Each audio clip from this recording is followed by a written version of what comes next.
பாத்திமா இராக்கினிக்கு ஜெபம். ஓ பரிசுத்த செபமாலையின் இராக்கினியே, பாத்திமாவின் மதுரமுள்ள தாயே, போர்த்துகல் தேசத்தில் தோன்ற இரக்கம் கொண்டு ஒரு காலத்தில் கொந்தளித்துக் கொண்டிருந்த அந்த தேசத்தின் உள்நாட்டிலும் வெளிநாட்டிலும் சமாதானத்தை அடைந்து தந்தவளே, எங்கள் பிரிய நாட்டின் மேல் கிருபை கண் கொண்டு பார்த்தருளும்.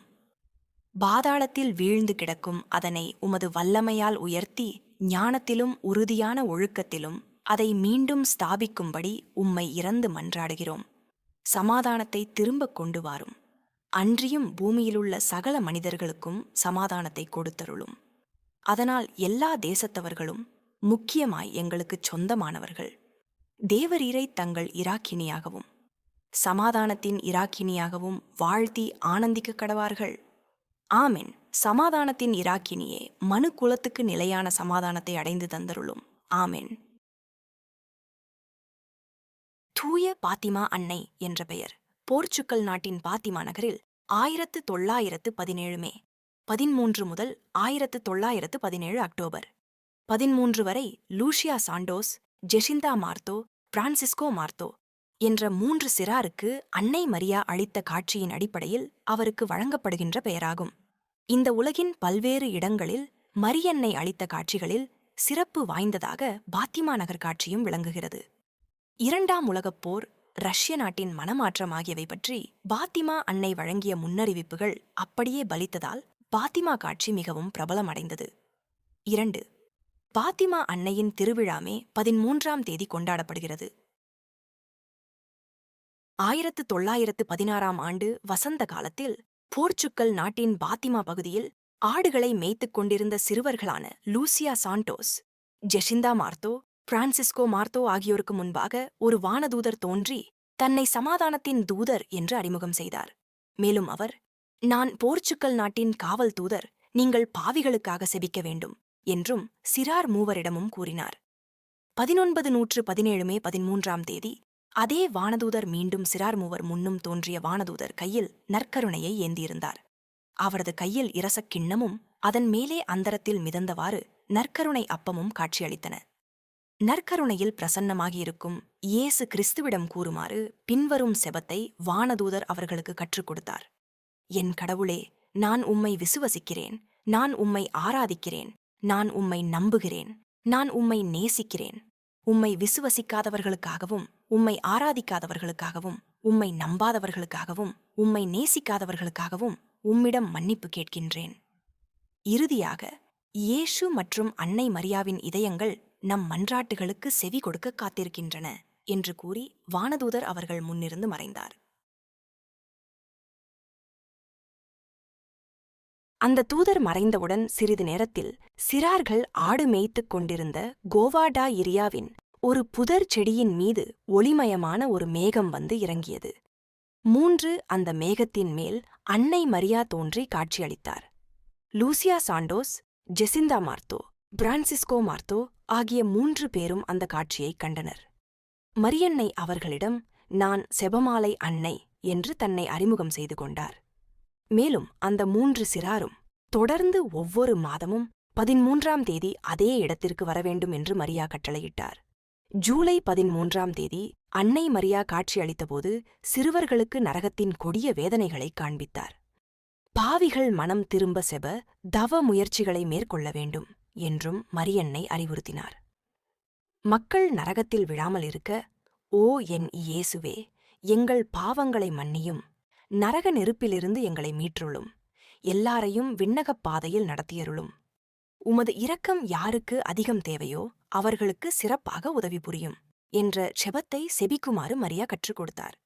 5 காட்சியை உறுதிப்படுத்தும் வகையில் அக்டோபர் 13ஆம் தேதி சூரியனில் ஓர் அதிசயம் நிகழும் என்றும் அவர் முன்னறிவித்தார். ஆகஸ்ட் மாதம் 13ஆம் தேதி லூஷியா, ஜெசிந்தா, பிரான்சிஸ்கோ மூவரும் அதிகாரிகளால் விசாரணைக்காக அழைத்துச் செல்லப்பட்டனர். ஆகஸ்ட் 15ஆம் தேதி சிறார் மூவரும் அன்னையின் காட்சியைக் கண்டனர். மக்கள் பலரும் அன்னையின் அற்புதத்தைக் காண இச்சிறாரை பின்தொடர்ந்தனர். மேலும் அன்னை தனது காட்சிகளின் போது மனிதரின் தீய நடத்தையையும் இறைவனின் கோபத்தையும் வெளிப்படுத்தினார். மரியா காட்சியளித்த வேளையில் நிகழ்ந்து கொண்டிருந்த முதல் உலகப் போர் விரைவில் முடியப் போவதாகவும் மக்கள் தொடர்ந்து பாவம் செய்தால் அதைவிடக் கொடிய உலகப் போர் மூளும் என்றும் அன்னை எச்சரிக்கை செய்தார். வானில் காரணமின்றி தோன்றும் ஓர் ஒளியே அந்த போருக்கு அடையாளமாக இருக்கும் என மரியன்னை முன்னறிவிப்பு செய்தார். கிறிஸ்தவர்கள் செபித்தால் மக்களிடையே, குறிப்பாக ரஷ்யாவில், மனமாற்றம் நிகழும் என்றும், கிறிஸ்துவை அறியாதவர்கள் விரைவில் மனம் திரும்புவார்கள் என்றும் அன்னை மரியா மொழிந்தார். தலை வணங்கி கடவுளிடம் மன்னிப்பு கேட்குமாறும், கிறிஸ்துவின் திருச்சிலுவை முன் மண்டியிட்டு செபிக்குமாறும் மரியன்னை அறிவுறுத்தினார். இறுதி காலத்தில் மக்கள் கடவுளின் கட்டளைகளை மதிக்காமல் நடப்பர். மக்களிடையே மனக்கசப்பும் வெறுப்பும் நிலவும். மனிதர்கள் உலகையே அழிக்கும் பயங்கர ஆயுதங்களைக் கண்டுபிடிப்பர் என்றும், இயற்கை சக்திகளால் சிறிது சிறிதாக அழிவுகள் ஏற்பட கடவுள் அனுமதிப்பார். குளிர்ந்த இரவில் ஏற்படும் கொடிய நிலநடுக்கத்திற்குப் பின் உலகத்தில் பேரழிவுகள் தொடங்கும். கடவுளுக்கு விருப்பமான மக்கள் மட்டுமே அதில் தப்பிப் பிழைப்பர் என்றும் அன்னை மரியா கூறினார். 1917 அக்டோபர் 13 அன்னையின் காட்சியைக் காண சுமார் 70,000 பேர் கூடியிருந்ததாக நம்பப்படுகிறது. அப்போது வானில் வியத்தகு அதிசயங்கள் தோன்றின. வானிலிருந்து பல வண்ணங்கள் தோன்றி மக்கள் மேல் ஒளிர்ந்தன. பெரிய மழை பெய்த வேளையிலும் அன்னை மரியா காட்சியளித்த புதரும் 3 சிறார்கள் இருந்த இடமும் மட்டும் உலர்ந்தே காணப்பட்டன. மக்கள் பலரும் அன்னை தோன்றிய ஒளிரும் மேகத்தைக் கண்டனர். அப்போது அவர் சிறாரிடம், மக்கள் செபிக்க வேண்டும், பாவத்தினால் கடவுளின் உள்ளத்தை புண்படுத்தக்கூடாது என்று மிகவும் வலியுறுத்தி கூறினார். மக்களின் மனமாற்றத்திற்காக செபமாலை செபிக்கப்பட வேண்டுமென்றும், இறுதியில் தனது மாசற்ற இதயம் வெற்றி பெறும் என்றும் மரியன்னை மொழிந்தார். சூரியனின் அற்புதம் நிகழ்ந்தபோது சூரியன் மக்களின் கண்களுக்கு குளிர்ந்த நிலவு போன்று தோன்றியது. அது பம்பரம் போல சுழன்றவாறு சிறிது நேரம் குடிகாரனைப் போல அங்கும் இங்கும் தள்ளாடியது. இவற்றை அங்கிருந்த அனைவரும் பார்த்தனர். இந்த செய்தி போர்ச்சுக்கல் நாட்டு பத்திரிகைகள் அனைத்திலும் நிழற்படங்களுடன் வெளிவந்தது. 3 இரகசியங்கள். முதல் இரகசியம், அன்னை மரியா பாத்திமாவில் காட்சியளித்தபோது மக்கள் பாவத்திலிருந்து மனந்திரும்பவில்லை என்றால் மீண்டும் ஓர் உலகப் போர் தோன்றும் என்றும், காரணமின்றி இரவு வானில் தோன்றும் ஓர் ஒளியே அதற்கு அடையாளமாக இருக்கும் என்றும் கூறினார். 7-8 அன்னை முன்னறிவித்த அந்த ஒளி 1938 ஜனவரி 25 வானில் தோன்றி பூமியின் வட அரைக்கோளம் முழுவதும் ஒளிர்ந்தது. 7-8 அதைத் தொடர்ந்து 2ஆம் உலகப் போர் மூண்டது. 2ஆம் இரகசியம், அன்னை மரியா பாத்திமாவில் காட்சியளித்தபோது ரஷ்யா தனது மாசற்ற இதயத்திற்கு ஒப்புக் கொடுக்கப்பட வேண்டுமென்றும், ரஷ்யா கம்யூனிச கொள்கைகளிலிருந்து மனந்திரும்ப கிறிஸ்தவர்கள் அனைவரும் செபிக்க வேண்டுமென்றும் கேட்டுக்கொண்டார். திருத்தந்தை 12ஆம் பயஸ் முதலில் உலகத்தையும் 1952 ஜூலை 7 சாக்ரோவெர்ஜென்டே என்ற தனது திருத்தூது மடல் வழியாக ரஷ்யாவையும் மரியாவின் மாசற்ற இதயத்துக்கு அர்ப்பணித்தார்.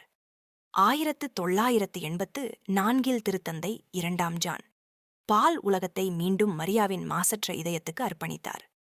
1900களில் ரஷ்யா கம்யூனிச கொள்கைகளில் இருந்து மனந்திரும்பியது. 3ஆம் இரகசியம், அன்னை மரியா பாத்திமாவில் காட்சியளித்தபோது இறுதி காலத்தில் மக்கள் கடவுளை மறந்து தீய வழிகளில் ஆர்வமாக இருப்பார்கள் என்றும், தீவிரவாதமும் வன்முறைகளும் பயமும் அதிகரிக்கும் என்றும், 10 கத்தோலிக்க திருச்சபையும் திருத்தந்தையும் அதிகம் துன்புற வேண்டியிருக்கும் என்றும், கடவுள் பல்வேறு துன்பங்களை உலகில் அனுமதிப்பார் என்றும், உண்மை கடவுள் மீது உறுதியான நம்பிக்கை கொள்வோர் அழிவிலிருந்து தங்களை காத்துக்கொள்வர் என்றும், இறுதியில் தனது மாசற்ற இதயம் வெற்றி பெறும் என்றும் அறிவித்தார். இந்த இரகசியங்கள் லூசியா சாண்டோஸின் குறிப்புகளின்படி கத்தோலிக்க திருச்சபையால் வெளியிடப்பட்டன. இரகசியங்களின் செய்தி சில வேளைகளில் வேறு விதமாகவும் கூறப்படுகிறது. இந்த 3 இரகசியங்களைத் தவிர மற்றும் சில செய்திகளையும் அன்னை வழங்கினார். ஜெசிந்தாவும் பிரான்சிஸ்கோவும் சிறு வயதிலேயே இறந்து விடுவர் என்றும், தனது செய்தியை பரப்ப லூசியா பல ஆண்டுகள் உயிரோடு இருப்பார் என்றும் மரியன்னை முன்னறிவித்திருந்தார். அதுவும் அவ்வாறே நிகழ்ந்தது. 1981 மே 13 பாத்திமா அன்னையின் திருவிழா அன்று திருத்தந்தை 2ஆம் ஜான் பால் அலி ஆக்கா என்ற துருக்கிய இளைஞனால் துப்பாக்கியால் சுடப்பட்டபோது தான் அன்னையின் கரங்களால் பாதுகாக்கப்பட்டதை உணர்ந்ததாக அவர் கூறினார். அவரது உடலில் பாய்ந்த துப்பாக்கித் தோட்டா பின்பு பாத்திமா அன்னையின் கிரீடத்தில் பதிக்கப்பட்டது. திருத்தந்தை 2ஆம் ஜான் பால் துப்பாக்கியால் சுடப்பட்ட இந்த சம்பவம் பாத்திமாவின் 3வது இரகசியத்தின் நிறைவேறுதலாக கருதப்படுகிறது. லூசியா, ஜெசிந்தா, பிரான்சிஸ் ஆகியோர் மரியாவின் காட்சிகளை கண்ட நாட்கள் முதலே பாத்திமா காட்சிகளின் உண்மைத்தன்மையை ஆய்வு செய்யும் பணியை திருச்சபை அதிகாரிகள் மேற்கொண்டு வந்தனர். மேலும் 1917 அக்டோபர் 13ஆம் தேதி காட்சியின் போது நிகழ்ந்த சூரியனின் அற்புதத்தை 70,000 மக்கள் கண்டது இந்த காட்சியின் உண்மைத்தன்மைக்கு மேலும் வலு சேர்த்தது. பாத்திமா காட்சிகளுக்கு பிறகு கத்தோலிக்க திருச்சபை மக்களிடையே புனித வாழ்வு மலர பல்வேறு செப தவ முயற்சிகளை மேற்கொண்டது. செபமாலை செபிக்கும் ஆர்வத்தை கிறிஸ்தவர்களிடையே அதிகரித்தது. பல்வேறு விசாரணைகளுக்கு பின்பு 1930 அக்டோபர் மாதத்தில் பாத்திமா காட்சிகளின் உண்மைத்தன்மை திருச்சபையால் உறுதி செய்யப்பட்டது. திருத்தந்தை 11ஆம் பயஸ் பாத்திமா அன்னையின் வணக்கத்திற்கு அனுமதி வழங்கினார். இதன் மூலம் பாத்திமா நகர் அன்னை மரியாவின் பக்தர்கள் வந்து செல்லும் புனித இடமாக மாறியது. அதன் பிறகு அன்னை மரியா காட்சி அளித்த புதரின் அருகில் மரியாவின் பேரில் பெரிய ஆலயம் ஒன்று கட்டி எழுப்பப்பட்டது. வானதூதர் காட்சியளித்த இடத்தில் நினைவு சிற்பமும் மரியன்னை காட்சி அளித்த இடத்தில் நினைவு சிற்றாலயமும் அமைக்கப்பட்டுள்ளன. ஆண்டுதோறும் உலகெங்கும் இருந்து இலட்சக்கணக்கான திருப்பயணிகள் பாத்திமா அன்னை பேராலயத்தை நாடிச் செல்கின்றனர். திருத்தந்தை 2ஆம் ஜான்பால் பாத்திமாவுக்கு 3வது முறையாக திருப்பயணம் மேற்கொண்டபோது 2000 மே 13 அன்று ஜெசிந்தா மார்டோ, பிரான்சிஸ்கோ மார்டோ ஆகியோருக்கு அருளாளர் பட்டம் வழங்கினார். 11 2010 மே 13ஆம் தேதி திருத்தந்தை 16ஆம் பெனடிக்ட் பாத்திமா பேராலயத்தை நேரில் தரிசித்து அன்னை மரியாவிடம் செபித்தார்.